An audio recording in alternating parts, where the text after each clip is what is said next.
بسم اللہ الرحمن الرحیم۔ السلام علیکم۔ امید کرتا ہوں آپ سب خیریت سے ہوں گے اور آپ اپنا اور باقی سب فیملی ممبرز کا بھی خیال رکھ رہے ہوں گے۔ پریویس لیکچر میں ہم نے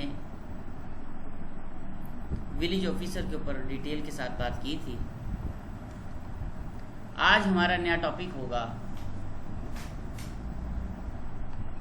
کہ ولیج آفیسر کو برطرف کیسے کیا جائے گا یا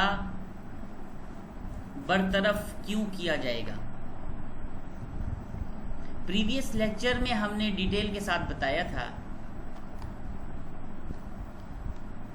کہ سب سے پہلے تو ہم یہ جانیں گے کہ ولیج آفیسر ہوتا کیا ہے۔ ہم نے جان لیا تھا کہ ولیج آفیسر وہ شخص ہوتا ہے جو لینڈ ریونیو کو کلیکٹ کرتا ہے اور اس کی نگرانی کرتا ہے۔ اس کے بعد ہم نے بات کی آخر اس کو اپوائنٹ کن کاموں کے لیے کیا جاتا ہے یا اپوائنٹ کون کرتا ہے اسے، یا ہم نے دیکھا تھا کہ اپوائنٹ کرنے کے لیے جو کرائیٹیریا ہے وہ کیا ہوگا۔ تو ہم نے اب وہ بھی آپ کو بتایا کہ کن مراحل سے گزر کر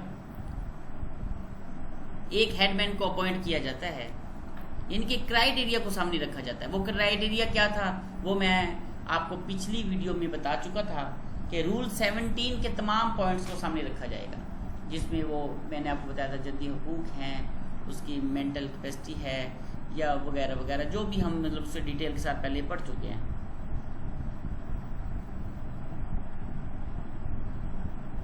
آپ کا ایک سوال مجھے کسی اسٹوڈنٹ نے کیا تھا کہ یہ جو رول 17 ہے یہ ایک دفعہ دوبارہ سے مجھے سمجھا دیں، اس کی سمجھ نہیں آئی۔ تو ایک دفعہ بس یہ رول 17 کو تھوڑا سا اوور ویو دیکھ لیں آپ، تاکہ پھر ہم انشاءاللہ فریکوینٹلی آگے بڑھتے جائیں گے۔ دیکھو بچے، میں نے آپ کو بتایا تھا کہ رول 17 جو ہے وہ کتنا امپورٹنٹ ہے کسی بھی ولیج آفیسر، کسی بھی لمبردار یا ہیڈ مین کو اپوائنٹ کرنے کے لیے۔ تو میں نے بتایا تھا کہ 1 منٹ کے لیے مان لے کہ وہ جدی حقوق رکھتا ہو۔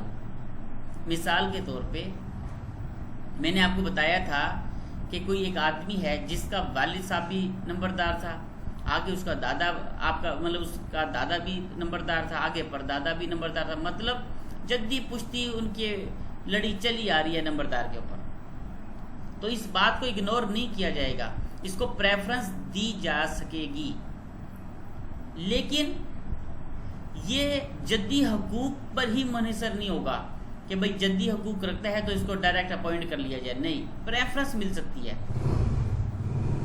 اس کی مثال ایسی ہی ہے کہ جیسے کوئی ویکینٹ آتی ہے ماسٹر لیول پہ، لیکن ساتھ میں لکھ دیا جاتا ہے کہ پی ایچ ڈی یا ایم فل والے کو پریفرنس دی جائے گی۔ اب اس کی بیسک جو کوالیفیکیشن ہے وہ تو ماسٹر ہی مانگی ہے، انہوں نے ماسٹر ہی پوچھی ہے، لیکن پریفرنس دیا جائے گا ایم فل والے کو یا پی ایچ ڈی والے کو۔ اب اس سے کیا مراد ہوا؟